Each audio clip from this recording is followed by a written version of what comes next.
everybody. My name is Amelia. I also go by Indigo Rose, and I'm a singer-songwriter here in Calgary. Thank you for taking part in Music Calgary's SoundOff Summit, Digital Strategies, taking place online from Okinsis in the Treaty 7 region of southern Alberta.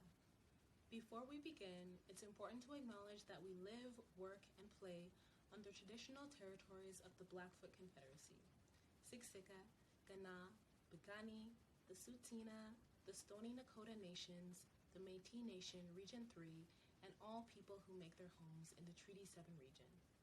For future events, make sure to follow Music Calgary on socials and sign up as a member on the website for more programming updates. And now, the moment you've all been waiting for, we hope you enjoy this insider's discussion about Bandcamp. Hello. Thanks for having us. Yeah. Yeah, I'm excited about this. I use Bandcamp all the time, so it's kind of, it's exciting to talk to you guys. So I am Helen Young. I am located here in Calgary, Alberta. Work as the music director at CJSW, our campus community radio station, and really excited to talk with some of the folks from Bancamp today about the inner workings of the website and all that. So I'll just kind of let you guys all introduce yourselves, and then we'll get going with some chats. Maybe we'll start with you, Andrew. Hello. Nice to meet you, Helen, and anyone else watching. I'm the director of artists and labels at Bancamp, and they also let me do something called the Bancamp Weekly, which is a kind of weekly radio show that I do. Looking after artists and labels. I probably speak to everyone else on this call pretty regularly too about everything that they do, and we're all sort of intertwined in the work that we do. It's not like this is the first time I've ever seen Susie or anything, for instance. Cool. How about you, Susie? I'm Susie Bose. I'm in Chicago. I'm the operations manager for our vinyl pressing service. So I help artists launch campaigns to get their music pressed on vinyl, which is a job I didn't know existed, and I'm really happy to have. All right, we'll go with Zoe. Hello, I'm Zoe Minnicus. I'm in Detroit, Michigan. I am the design manager at Bancamp and the design lead for Bancamp Live, which is our shiny new live streaming service. It's exciting. Yeah, and Jedward. Hi, I'm J. Edward Keys, or Jedward. I'm in Brooklyn, New York, and I run Bandcamp Daily, which is where we publish features and articles and lists on all the artists all over the world who are using Bandcamp to connect with fans. Awesome. Well, they're all such unique positions and kind of departments, but they all, I think, work together so well to create such a unique kind of platform for artists and fans. So yeah, we'll get into some kind of chats about all that and sort of how they work together. I think, yeah, we're in a world where there's so much kind of like live streaming and stuff like that, but Bandcamp is so separate from that. And I think maybe we could start off just kind of talking a bit about Bandcamp and like the mission, even statements, and sort of what is so important to you about kind of maintaining the almost like integrity of Bandcamp. But yeah, I don't know if someone wants to, I don't know, Andrew, if that's a kind of a question to point towards you. Sure. Yeah, I mean, I think the mission has always been the same since day one, which is to put artists first and to treat their music as art, and try and make a sustainable and fun way for fans to discover and support the artists and labels that we hope they end up loving, and to on the flip side of that, to make it possible for artists and labels to do this make the music they want to make and reach fans maybe they didn't think they'd be able to reach before, and again, do it in a kind of fun and sustainable way where Bandcamp's kind of the enabler, was sort of in the background, enabling all these connections to happen. And it's not really so much about us. It's more about the artists and the music and fans being able to discover it. And that's literally been the story since day one. But obviously, as we grow and especially this last year, get more popular, we grow more features, whether that's editorial or whether that's the vinyl or service or whether that's live. There's obviously lots more things we can try and fix and avenues we want to take, but this is where we're at right now, and it's been fun. And it's obviously been a crazy year with the pandemic and launching of Bancamp Fridays to kind of help counteract in the smallest way we possibly can, has been a lot more successful than we thought, but definitely for a lot of people has underlined this idea that artists first, music first. There's a different way you can go about supporting the artists and music that you're really into. Absolutely. Yeah. I was going to ask you actually about Bandcamp Fridays, because that was spawned probably almost exactly a year ago now, I guess. Hey, March. Yeah. March. Okay. Yeah. Kind of the early days, at least for us in Canada, as far as the pandemic goes. But I'm sure you sort of saw just that need for additional support for artists not being able to tour or perform or anything like that. And where suddenly it's like, okay, where can these artists get exposure and make a bit of money off of their music? And I think that's just from kind of my little world here in Calgary. Like, I know that's just been a huge thing for artists around here, is the Bandcamp Fridays, where you do Bandcamp waives its fees, share of the revenue, I guess, as far as the sales of artists, merch and material and labels too goes. So yeah, how did that sort of come to fruition? Just, I guess, like quickly to kind of chat about that. I mean, pretty simple. It was obvious we need to do something to help put extra money in the pockets of artists and labels that might need it, that had obviously had their next, we didn't know how long, let's say we thought maybe a few months, obviously it turned out to be a lot longer than that. Like a whole year. Yeah, completely ruined. So tours and plans around album releases, all that kind of stuff obviously quickly changed, and a lot of people were standing there thinking, what the hell am I going to do? How am I going to pay rent? How am I going to pay my mortgage? How am I going to get groceries this week? And the easiest thing that we could do is obviously help put a little bit more money in folks' pockets, and by waiving our rev share.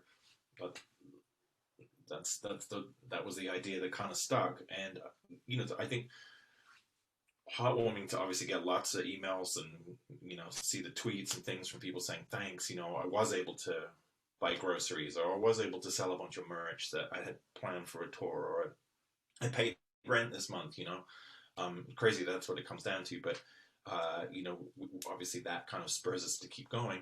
But even more heartwarming was this the fact that so many people joined in and also saw the opportunity to help others in their communities. So people started doing fundraising for local food banks, or awareness raising for important causes like voters' rights and things like that. And so people ended up using Bancamp Fridays as a way to raise money for others in need, which was really not what we had planned, but what it ended up being. So, it took off way beyond our initial idea, and super pleased for that. And, for any artists or labels who took part and they're watching, thanks.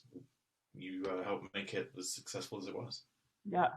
Well, it's become a big thing, and I guess the next one is coming up in 2 days. That's true. Yes. That's right. Yeah. And so, I mean, there's so many kind of aspects again to Bandcamp that work together, and I think just chatting about exposure and things like that, we could maybe chat with you, Jedward, about the kind of editorial side of Bandcamp, because I know for my own self how much I've discovered through reading articles and like, I'm just so curious about kind of the team that you have going and how, like, are you getting, do artists submit to you, or are you guys digging, or I guess maybe chat about your department a bit. Sure. It's kind of a little from column A, a little from column B. We have kind of two main ways that we discover artists to cover on the site. One is that, of course, we're getting pitches from freelance writers all over the world. That's where some of our scene reports come from. So we have a writer who lives in Bangkok, Thailand, and he's always keeping us abreast on the electronic scene here is really good right now. We should really do a story on this. Or there's a lot of great rock bands. And that happens with writers all over the world. So that's one way that we sort of learn what's going on, is we have writers pitch us things. We definitely get pitches from artists and labels and publicists as well.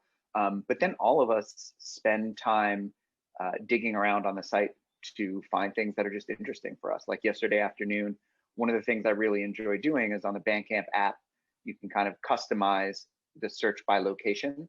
So yesterday, I was just curious to see how many metal bands were located in Bangladesh, to see how many were on Bandcamp, and maybe we could do a roundup there. So we all take time to do little things like that and keep our eyes on those kinds of things. We also do have a way for artists who aren't signed and who aren't on a label and who don't have a publicist to contact us directly through Bandcamp. There's a form they can fill out, and each of us spends, I say we get between 150 and 200 submissions of those purely unsigned artists direct to us a week. And all of us take time every single week to listen to every one of them, consider them, and actually 3 of those artists have made it into Bandcamp features so far as a result of that direct contact. So that's kind of the combo of ways that we discover things to write about. Right. Yeah. So I guess for bands who kind of want to get maybe a bit of exposure through the editorial side, what do you think some of the best practices would be, and how important are hashtags, and what would you sort of recommend? Hashtags are not important to get Bandcamp daily coverage. Okay. I mean, honestly, there's a number of the best practices. First of all, is have your music on Bandcamp. You'd be surprised how many pitches I sometimes get, and the link is to somewhere other than Bandcamp. So please have your music on Bandcamp, but also, make sure your page is looking great, is really well designed. Make sure your album art looks as great as it can be. Make sure you've priced the album at a reasonable price point that people can pay for it, or use the name your price function, especially if you're a new artist. But honestly, what we're really looking for is a combination of great music with interesting stories. And even if there isn't necessarily the most interesting backstory there, we have features like every month we run something called Shortlist, which is just a short 5 artists we think you should be paying attention to, with a paragraph on each of them. It's one of the most popular features on the site. We do essential releases every Friday, where we just call out albums that we love, with no other parameters around it besides that. So yeah, it's really just get in touch with us. And when you do, just make sure your Bandcamp page is looking as great as it can. We've definitely had a handful of folks get in touch where maybe the album art could use a little bit more help. So all those little things go into helping get our attention. Yeah, absolutely. And I think, I don't know, for my own self, the visual kind of side of Bandcamp is very compelling, and it kind of just makes me want to continue kind of navigating through the site as well. So I know there's a lot with the articles, that like a lot of artwork with the articles that draw me in, but it's also kind of like the user experience as well for navigating around the website. So I think, Zoe, that's kind of your wheelhouse, hey? Yes, it is. Yeah. Yeah. So tell me maybe a bit about kind of when you're working with that, and with kind of the design and the layout of the website, what is important to you, and what's kind of, how do you sort of approach it? Sure. So first, just because you mentioned Editorial, I want to shout out our amazing art director, Emma Shore, who handles that work. In terms of the user experience design, when I'm working on a feature personally, I have a few things that I'm focusing on. One is really like, are we putting the musician's artwork first? my aim is always to make sure that the artist is shining rather than like having our design come in and be, you know, kind of upstage the artist, so to speak. One of the things that I love about Bandcamp is that about our design is that there are customizable parts of the design. You can really make your page as an artist totally particular to your aesthetic, to your values. I really have always valued that. And what else do I think about in terms of, yeah, just making sure that the artist is really coming forth, their voice is shining. Also just making sure that our designs are accessible. It's one thing to have our design be beautiful. It's just as important to me that as many folks as possible can access our services. So we're working internally as a team to make sure that that value is carried through in everything that we design and build. Beyond that, just honestly injecting a little bit of like the internal, one of the things I value like internally about Bandcamp as a company is that there is a true level of honesty and integrity that comes through from each person that works here. I feel that folks are very able and willing to be themselves at work. I really appreciate that. And I want to make sure that some of that, you know, humor, that, you know, bringing your whole self to what you're doing, that makes it into our design as well. Not just in this like, you know, sometimes you hear this word delight, like delightful design. We kind of want to go beyond that and like recognize that we have a personality and a stance, and that it's totally fine to show that sometimes through the design. Absolutely. Yeah. Yeah. And I think that comes through for sure. And I like that, like Bandcamp as a whole kind of has its own sort of branding and aesthetic, but allowing the artists to really just show who they are as well. And I've only made like a couple actual sort of band accounts, but I have had experience kind of using that sort of, that's the system of putting together like an artist page. And it's really intuitive, and it just like feels like you have all this creative freedom. So I really appreciate that. And then as a fan kind of coming in and looking at people's pages, it's just like that really shows, it's kind of like a great starting point to show who this artist is about and all that. So yeah, that's something I really appreciate too. And I think also just being able to navigate through the website as well, it's very intuitive and it makes sense, and I don't feel like as much content as there is on there, I don't feel like overwhelmed when I'm kind of searching for things either. So I just think that's quite streamlined, so appreciate that as well. Yeah, I think I'm curious, Susie, the vinyl aspect of Bandcamp, this is all new to me, and I think it's fairly new to Bandcamp as well. So how is that kind of working, and how is the manufacturing part of the vinyl going to be working with Bandcamp? And yeah, maybe you can speak to that a bit. Yeah, basically, we've invited a certain number of artists to have access to this feature, and they can create a campaign and just design the record, get everything set up, create different pledge levels, and work with our vinyl reps directly to make sure that everything is ready for launch, the best that it can be, get promotion tips and stuff like that. And then we work with them through like a 30-day campaign process to raise the funds, so that they don't have to put any money up front or ship anything themselves. We handle all the production details. And yeah, we just make it really, really easy for artists to get vinyl into the hands of their fans. Very cool. Who are you working with as far as the pressing goes? How does that all work? With GZ in the Czech Republic. Cool. Okay. And that's the other kind of thing neat about Bandcamp, is that you're living in a digital world and a digital realm.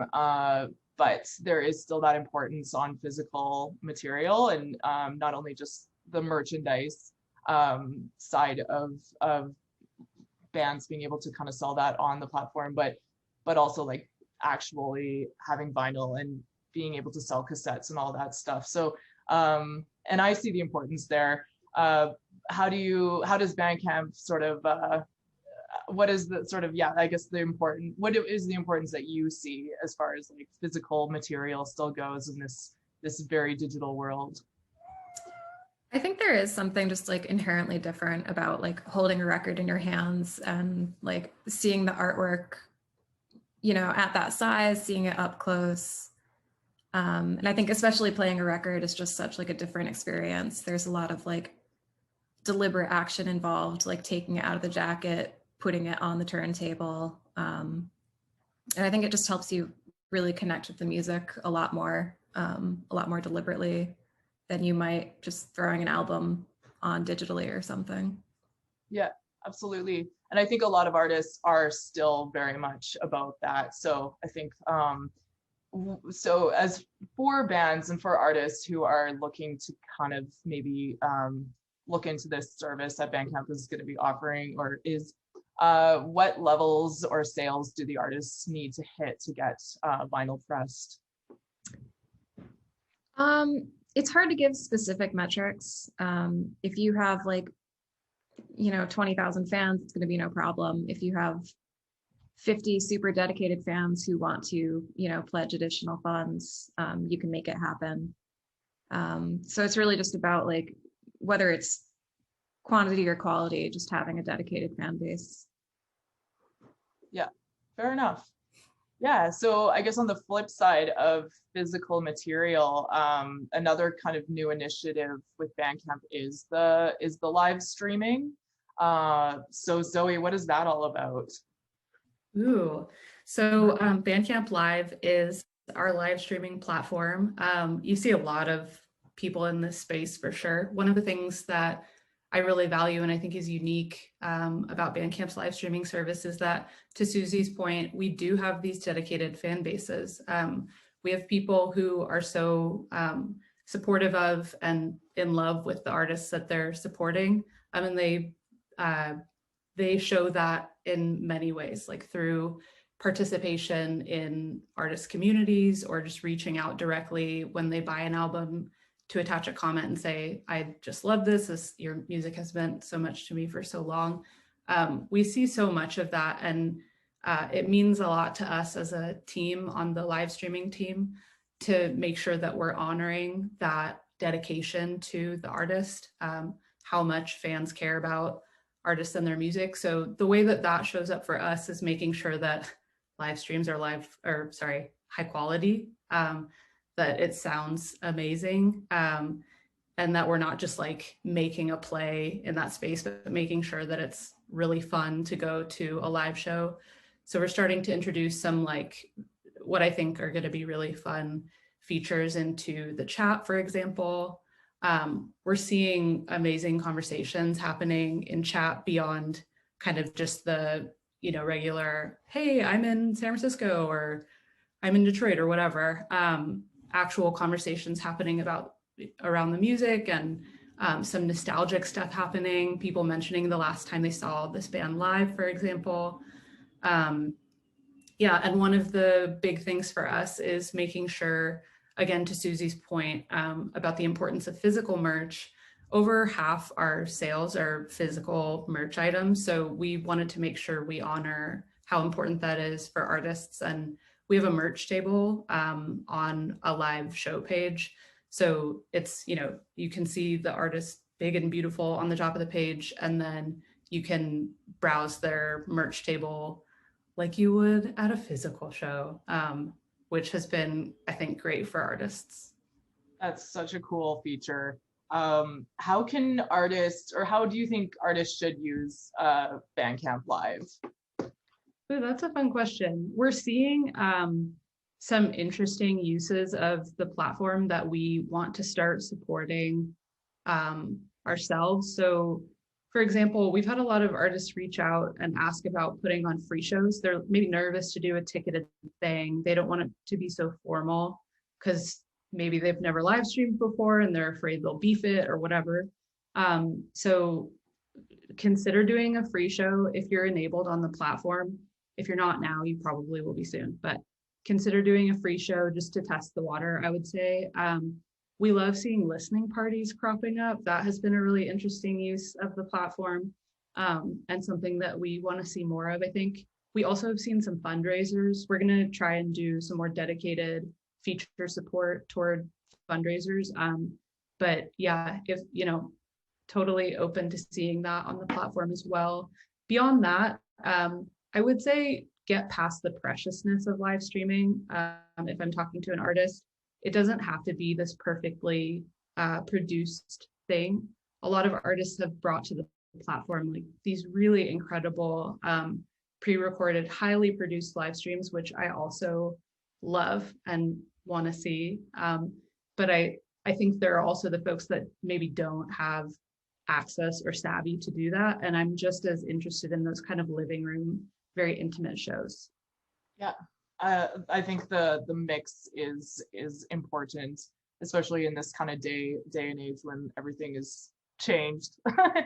Things are very different, but and I think ever since kind of the start of the pandemic, I think folks and artists have been trying to figure out how they can do like a live sort of performance, and like I haven't actually seen any of Bandcamp live yet, but I think we've had a year of figuring some things out. So I think at this point, I think there's some lot of ideas, kind of some stuff has already been fleshed out a bit. So yeah, I'm looking forward to that feature quite a bit.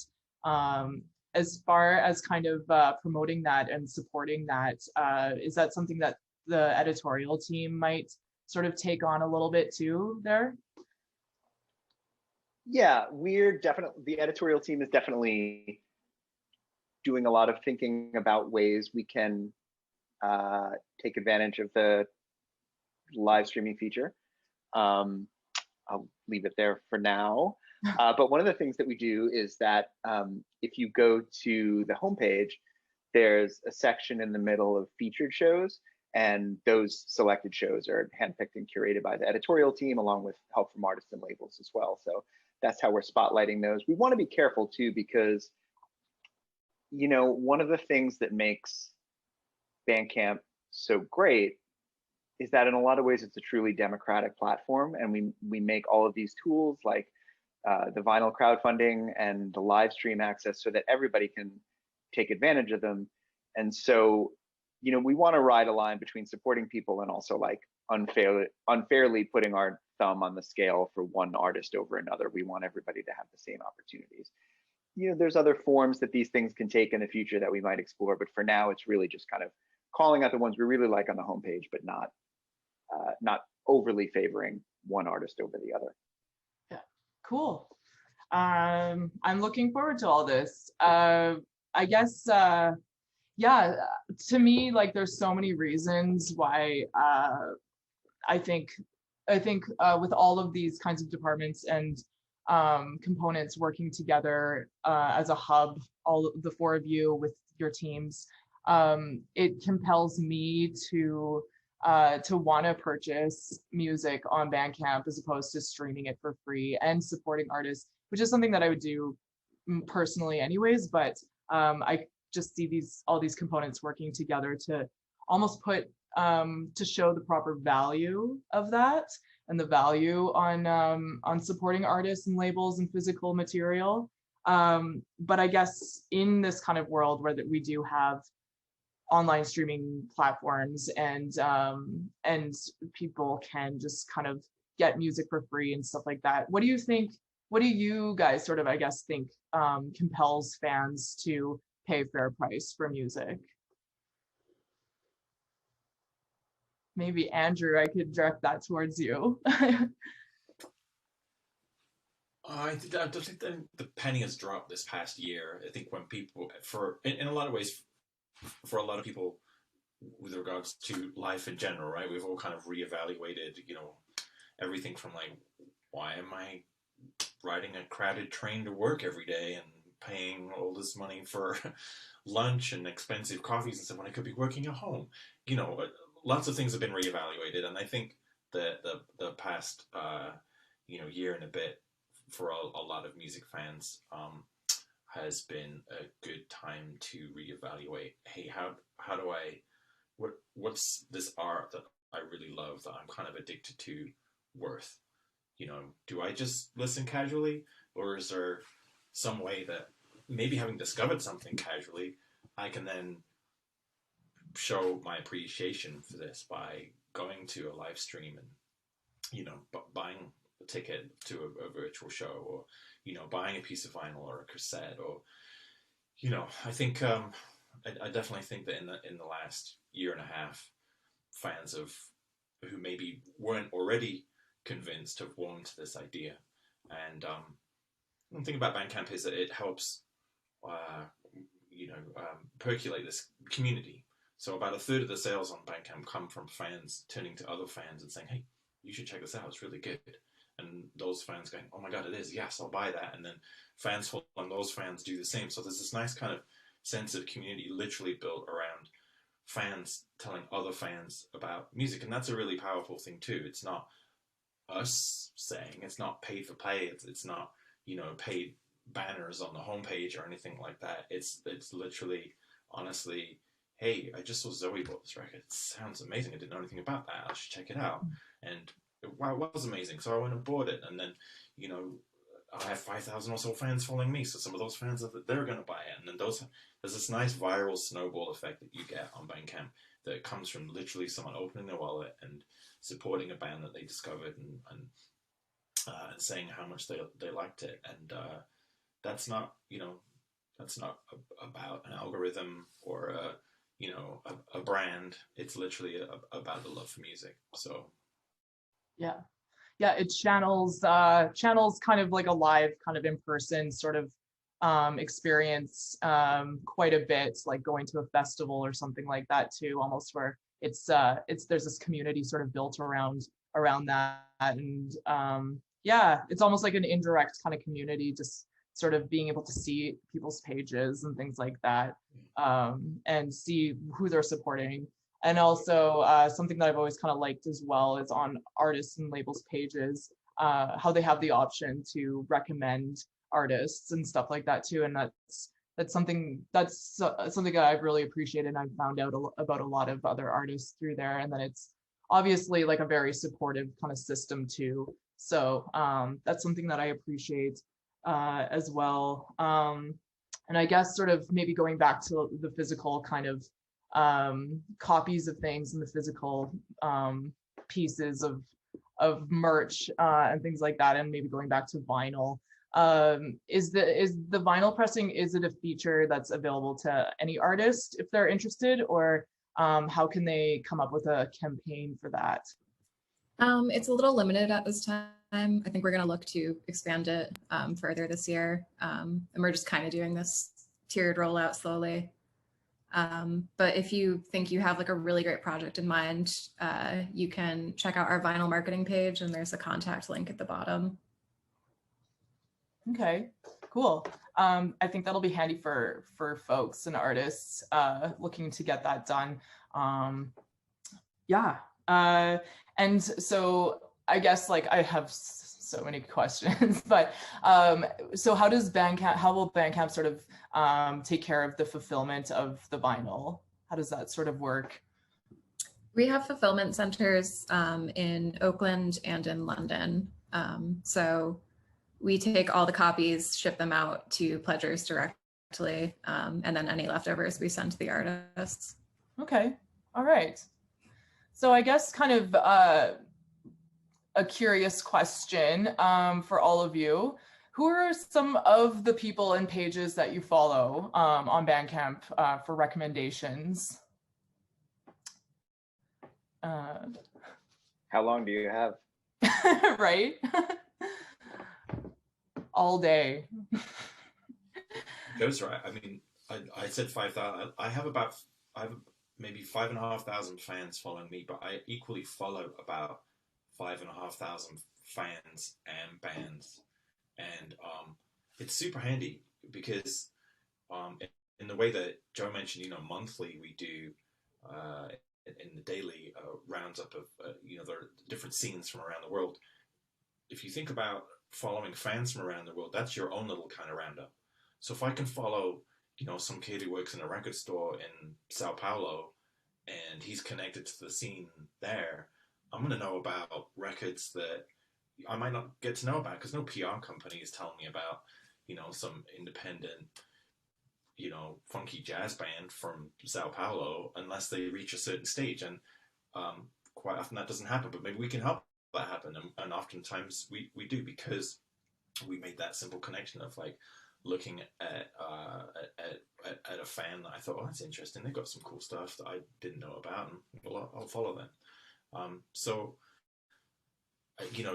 oftentimes it's those kinds of people. It's like a crazy random selection of just obsessed music fans from around the world, and the names might not mean anything, but if we can encourage people to like go look at some of your releases that you really like and see who else has bought them and see what comments they wrote, and if you think that they sound interesting or funny, or they're buying things that you would also buy and you're not following me up, follow them and see what happens. You can always unfollow if you decide you don't like them after all, and there are definitely some crazy fans out there. So it's that there are, I don't know if anyone remembers, but there are literally fans with tens of thousands of records in their collection, which is nuts.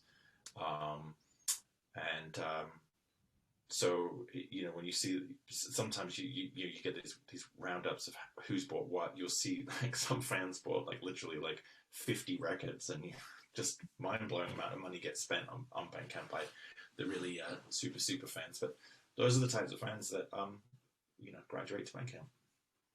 Yeah, and I like that that you're plugging kind of following fans too, rather than just completely. It's like you're not finding everything solely from labels and artists' pages and things like that, but actually directly from fans. So that's such a sense of community too. So yeah, I don't know if any of you guys too kind of have anything on any tips or kind of how you navigate through Bandcamp and your experience with pages that you follow and things like that.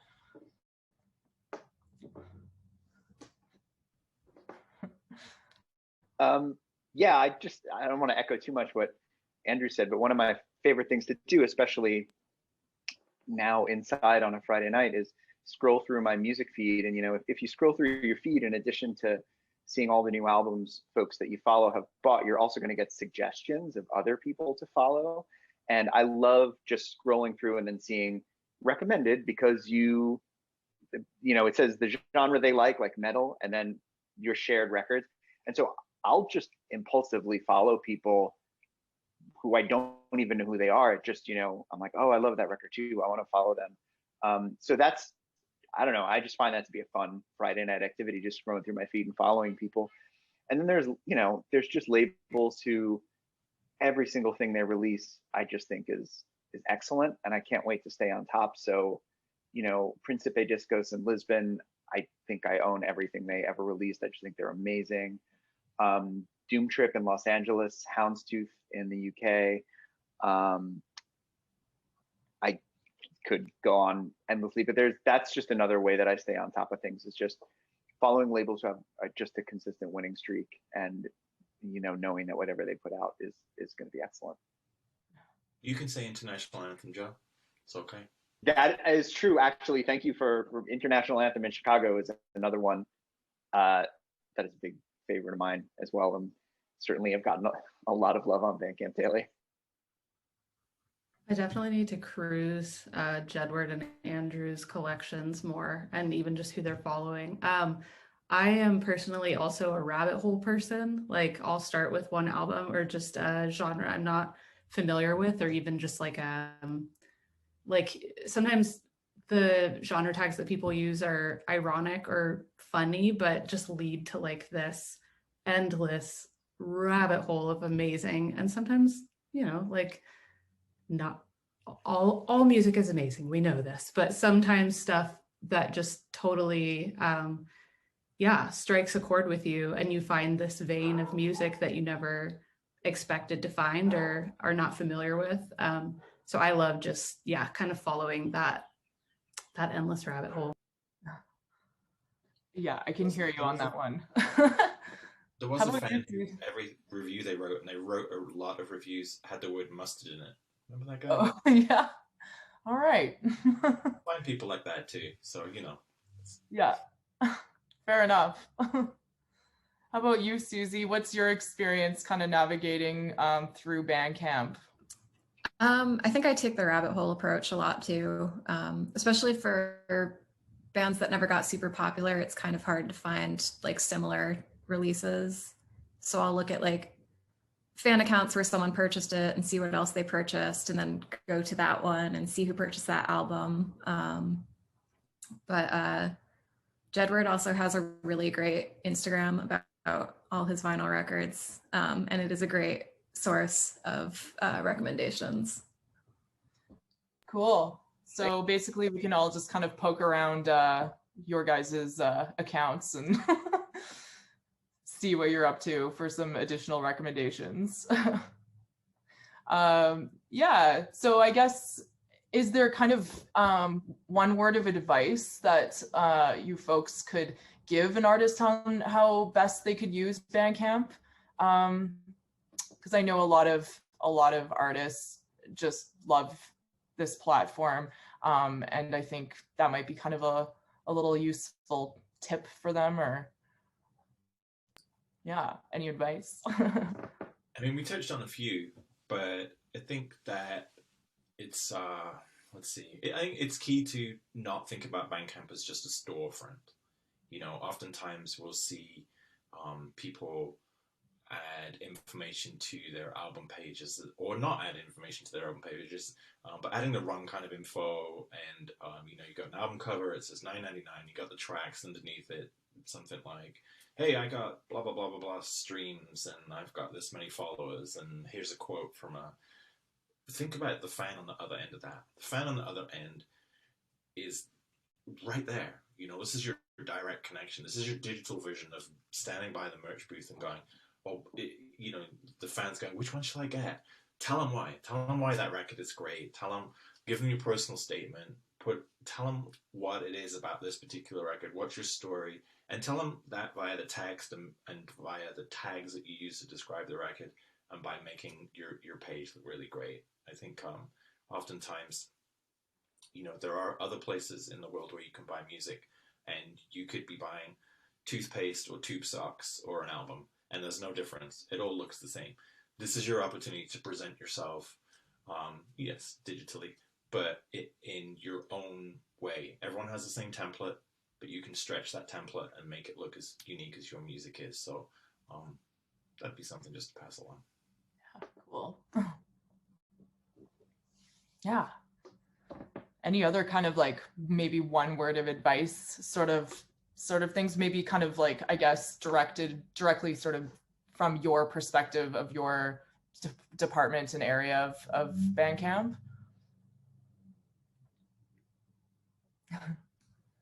Do you want to go, Joe? We talked about solid page design. Be expressive. Like, you don't have to take yourself so seriously. I love just coming to a kind of wacky page. And also, I would just second what Andrew is saying. This doesn't necessarily have to do with design, but to me, it's really important to see the story of somebody's music. I really love like archival releases or reissues. And to me, the weirdness of the music is the charm of it for me. Hearing how somebody found this album, or how it would have been they found the last copy that would have been destroyed, but they carried it home in their suitcase. That's amazing to me. I want to see that. And part of our design is letting that story come through. So it's important, I think. Yeah, totally. What about you, Jedward? I actually, funnily, was thinking of something very similar to what Zoe just said, talking about it from the daily perspective, when you do reach out to us, this is going to sound a little bit cheesy and philosophical at first, but hear me out. Know who you are and what you want to say, and know what qualities of your music you want to sort of front load when you share it with us. Know what your strengths are, and as you're reaching out to us, let us know what story, as Zoe just said, let us know what story you're trying to tell and what you think the strengths of your music are and how long you've been doing what you've been doing. I mean, if you get at us through the contact form, which you can find pretty easily, Googling contact Bandcamp Daily, I'll confess I don't know the link off the top of my head, but it's very findable. But we have a section in there for people to tell us the story of their music and tell us what it is. Get that across to us in short, punchy, direct ways. And the best I can promise you is that someone at the Daily is 100% going to listen to your music if you send it. So that's, yeah. Cool. Yeah, and I guess something that I also think is really cool on an artist or a label's page is how you can also purchase like the whole kind of discography as well, whether it be digital or physical. I think that's very cool, and sort of setting like a base price for getting the whole collection. I think that's really fun. Yeah, I guess like the merch kind of part of it is something that I've always loved perusing as well. So yeah, how can that, is there a way to sort of make that stand out? Susie, I know you're a little bit more into the physical sort of realm of Bandcamp. I don't know if there's anything you want to touch on with that, or what sort of stands out, I guess, like as far as kind of merch and physical copies go. I think for music releases specifically, great packaging is obviously important. Like there's the old saying, don't judge a book by its cover, but everyone does. And no one wants to own a 12-inch by 12-inch, like hideous piece of artwork. So I think just being thoughtful about your releases and your visuals is really important. Absolutely, yeah. Well, I've seen Bandcamp evolve quite a bit. I think, when was the year it initiated? Was it 2008, I think?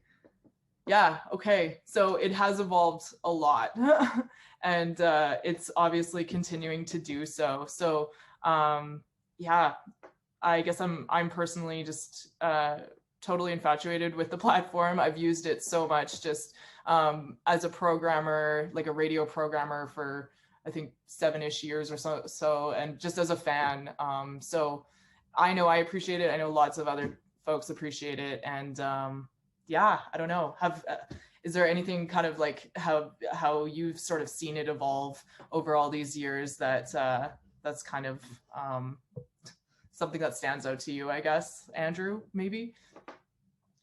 I mean, I think, we evolve we have traditionally evolved very methodically and slowly, and kind of in the opposite way that a lot of people might think that a music tech platform would normally evolve. And that's by design. That's on purpose. And while it might be, frustrating from the point of view, it's like, oh my God, we want to do this, and we want to do this, and we want to do this, and we can't. We'll do this, and then we'll get to that.